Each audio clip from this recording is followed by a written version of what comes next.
You get a new car. It gives you a little thrill just to think about it. I have a new car. But after a while, the thrill wears off. There's a bumper sticker reads, I went from wine, women, and song to beer, the old lady, and television.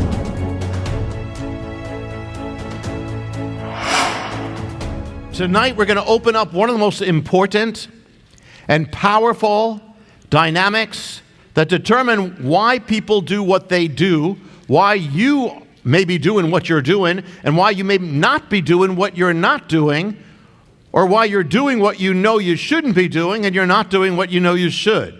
And how to use this principle to turn the whole thing around. That you'll actually be doing what you know you're to do in God, stop doing what you've been you want to stop doing. Change your actions, change your life. Psalm 137.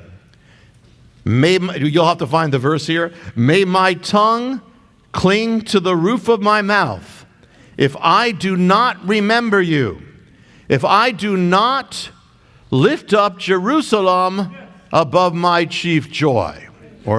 Now, this may seem to have nothing to do with anything that I just said, but it does. I want you to remember that verse because there's something very striking about it.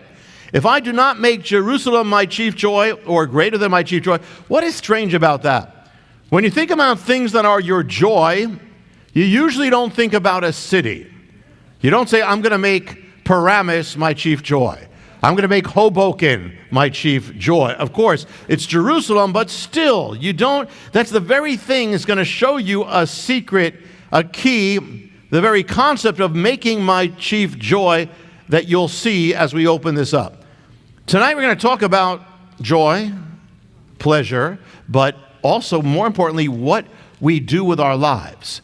The Declaration of Independence starts out it says, the most famous words, God endowed us with life, liberty, and the pursuit of happiness. And yet, is the pursuit of happiness the way to live your life? Proverbs 21:17 says, he who loves pleasure, or in Hebrew, simcha, or joy, shall be a poor man. Whoever loves wine and oil will never be rich. Okay, what it's saying is, if you live your life seeking after pleasure, that is not the way to live. In the end, it won't bring you what you're seeking for. It'll actually leave you empty. The more you seek for pleasure, the more empty and lack of pleasure you're going to have at the end of your life. It's like trying to catch a snowflake. It disappears when you get it. Or you go to, let's say, you go to an amusement park and you get amused. Some thrills, But if you stay there every day, the thrill will be gone. You'll want to get out of there. You get a new car. It gives you a little thrill just to think about it. I have a new car. But after a while, the thrill wears off. There's a bumper sticker reads, I went from wine, women, and song to beer, the old lady, and television. I was just looking at the story of a celebrity, in love. I'm looking at these pictures announcing their marriage. The two people, they look like they're in love. It was the third marriage for the actor.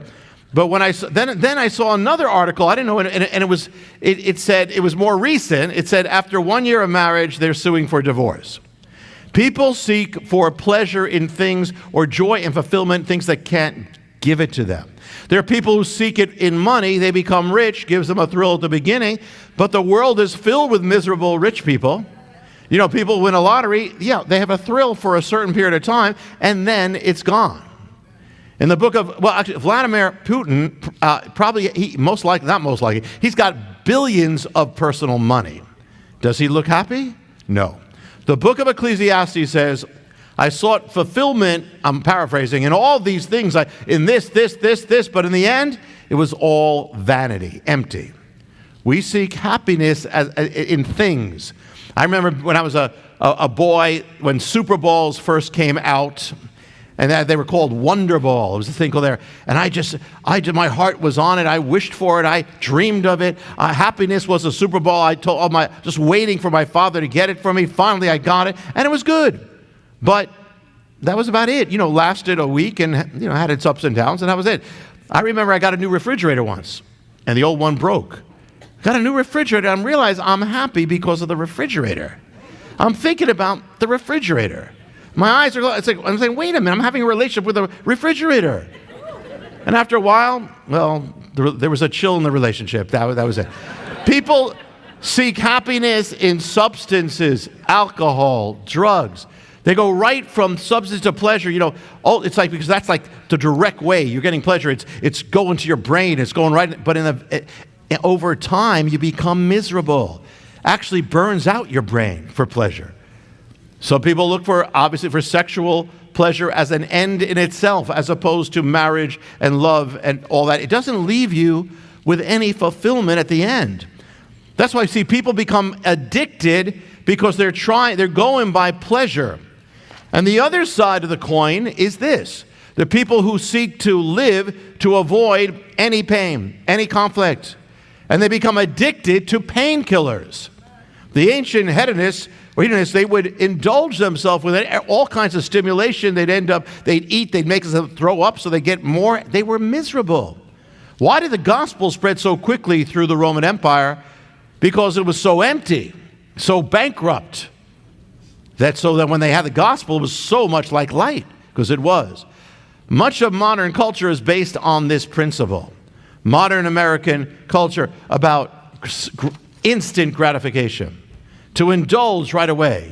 Advertisements are based on that because they know how to push your buttons. Fast food, I want it. Fast food, and I want it now because I'm hungry. I can't wait. So now we have to have drive-thrus because the fast food is not fast enough, so I don't even want to get out of my car. Instant gratification. The economy runs on that. Commercials to say, hey, indulge this, indulge that, but it doesn't give you joy. Believers who are affected by it too. We have this principle in modern Christianity. Churches do studies to see what's going to give people pleasure. What part did they not like? What part this? Rather than what's the truth? What should I preach about? I shouldn't preach about this because it doesn't give pleasure. So instead of truth, you get pleasure. You get pleasure that doesn't give you anything, and you end up being miserable because you have no gospel in that. Because the gospel is truth. So we have this culture in Christianity based on feeling. How does it make you feel? Sometimes this gets mixed up as God doing something. It's God. It's charismatic. It's God. A faith that's based on emotion. Something that I want, but I say it's God doing this, or I felt a leading, but it's me too. God can lead, but so much when you're going by feeling, it's hard to know what God is. We have the word emotion. Emotion has the word motion in it. Because, reality, your well-being cannot be based on something that changes. It's got to be based on what doesn't change, God. When you mistake, God is leading me to marry this person, probably it's you. It could be God. Chances are, most of the time when people say it's you and you put God on the front of your desire. Believers go from they can go from one up and down. It's a spiritual, it's on the clouds and down. That's not the way we're supposed to live. The Bible doesn't say we go from emotion to emotion. It says we go from glory to glory. That's very different. The Bible doesn't say you will feel the truth. It says you will know the truth. That's different. It means sometimes you may feel it, sometimes you don't, but I know it. That's what's going to set you free. Hi, I'm Jonathan Cahn, and I hope you were blessed with the video. Make sure you hit the subscribe button and tap the bell icon so you're notified every time a new video is posted. Feel free to share your reactions with your comments and how you were blessed, and share this video with your friends. Thanks for watching, and I'll see you next time.